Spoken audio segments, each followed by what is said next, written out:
on Saturday. Kansas City hosting OL Reign. The Reign take this one 3-0. Let's just hop right to it. A very cool thing happened in this game, Lisa. This was another game that you were on call for. Kansas City has been operating as Kansas City NWSL for their first inaugural season in the league. And they had a quick introduction to the league. They sort of came in the midnight hour, right? As uh, the league was trying to sort of see what the next step was going to be with the former Utah Royals franchise. And Kansas City NWSL, an ownership group with Angie and Chris Long and Brittany Matthews, quite frankly, an ownership group that has been keeping their eye on NWSL, found themselves getting in a little bit earlier than maybe they had anticipated. And so this team, with the quick turnaround, had been operating under a temporary crest with really cool colors, but no official name yet. So a very cool thing that has been happening for this Kansas City side in this second half of the season is that they have been putting together some fun results at home. They went on a very long undefeated home streak, and then down these final stretch of weeks, they were really playing the role of spoiler, absolutely bringing the chaos to these other top tier teams who were really in competition for these playoff spots initially. So a lot of exciting stuff that this team and this franchise were building towards the future. And they had a series of really cool announcements, and they announced that they are going to eventually have the first of its kind, a NW built only for NWSL stadium on the riverfront in Kansas City there. And right after that announcement, in halftime, in the middle of this game that you were calling, Lisa, they unveiled their brand new crest and their brand new club name. How was the atmosphere there in terms of being a witness, in terms of kind of getting all the feedback from that there? Huge congratulations to the Kansas City Current. That is their new name. It was exciting, especially to be involved. And they put out an incredible little promo video that they played live in the stadium, and we were able to air at halftime of the broadcast. And really well done. There's water rippling throughout because the new stadium that's being built right on the riverfront, the Missouri River, right by the water, is incredible. So because of that, lots of thematics of the water throughout the video. The players, even when they were doing their like cool solo shots for like the media for this video, standing in water or graphics, I don't know, it looked like they were standing in water.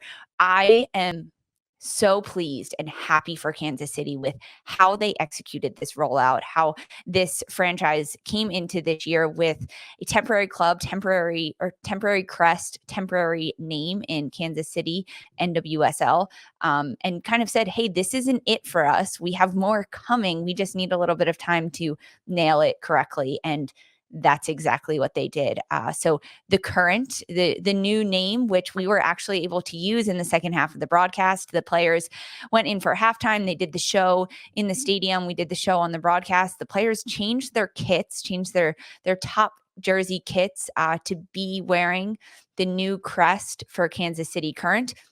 And then as broadcasters, we got to call them the Current in the second half. And so many times when teams roll out new logos, new crests, there's so much meaning that goes in behind it. And sometimes it's a little fluffy. There's some fluff in the meaning, but frankly, there's no fluff in the meaning behind this Kansas City crest. If you haven't had a chance to see it yet, please go check it out. It's everywhere. I know Sandra wrote a piece for it on CBS Sports.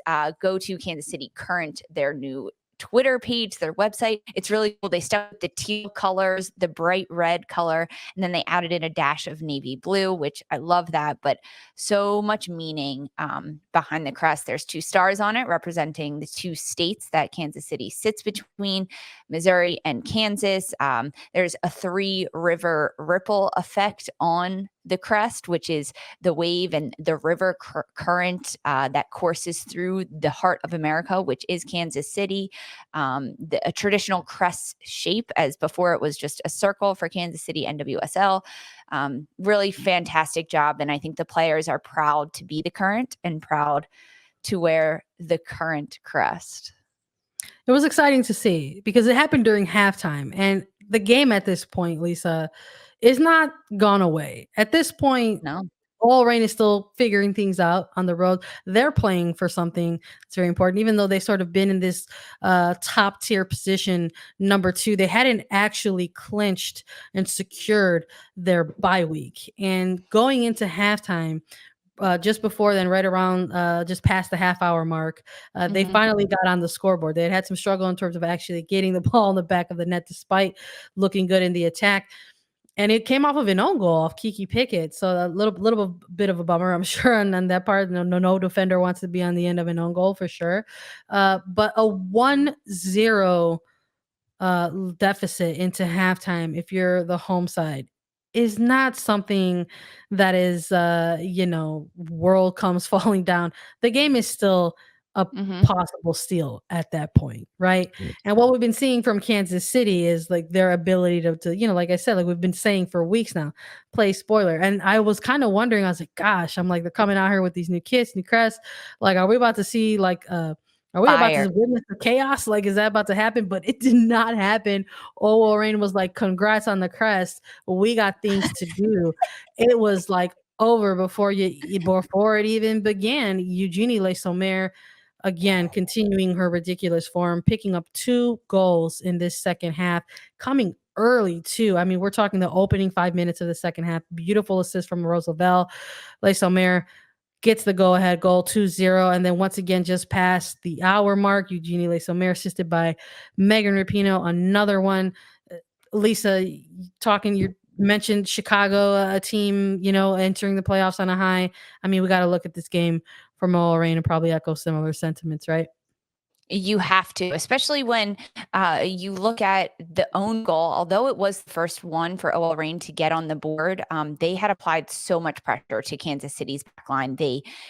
Considering the first time that OL Reign went to Legends Field to take on Kansas City and they lost, they played pretty bad in that game. They just looked fumbled and jumbled all over the place. This was an entirely new OL Reign team stepping onto Legends Field, which I expected. They with Laura Harvey and already having played on this pitch, and understanding the type of team that Kansas City has become over the last few weeks in playing spoiler, and understanding how they've found a bit more of their identity, playing more of a diamond in the midfield, and really catering to the personnel that Hugh Williams has on his squad. Because of that, OL Reign did a better job scouting. They did a better job of saying, no matter what the field conditions, no matter how small the pitch is, how bouncy it is, how hard the turf is, anything that's happening, the light show, the new crest, we're going to play our game. And that's exactly what OL Reign did. So they forced that own goal, Sofia Huerta just whipping crosses into the box. And I hope she gets the assist on that. I should have checked. I don't know, because that's who sent this cross into the box that just made it too difficult for Pickett to handle. And it's unlucky for Pickett. I guarantee you she will not make that mistake next season for Kansas City. Just poor defending and body positioning on a beautiful ball into the box for Huerta. And because of that goal, it changed the mentality for OL Reign a little bit. They had a little bit of relief for all the hard work they were putting in throughout that first half. And then I imagine at halftime, it was like, hey, we're in this. Like, we need to score more goals. We actually want to be on the score sheet, not just have an own goal for Kansas City. And that's exactly what Le Sommer did. Came out fiery. I was pushing for her to get the first hat trick of the NWSL season. She did not. Who knows? Maybe in the playoffs she'll get one. She was very, very close, though. This match, pretty fun to watch and pretty fun to call.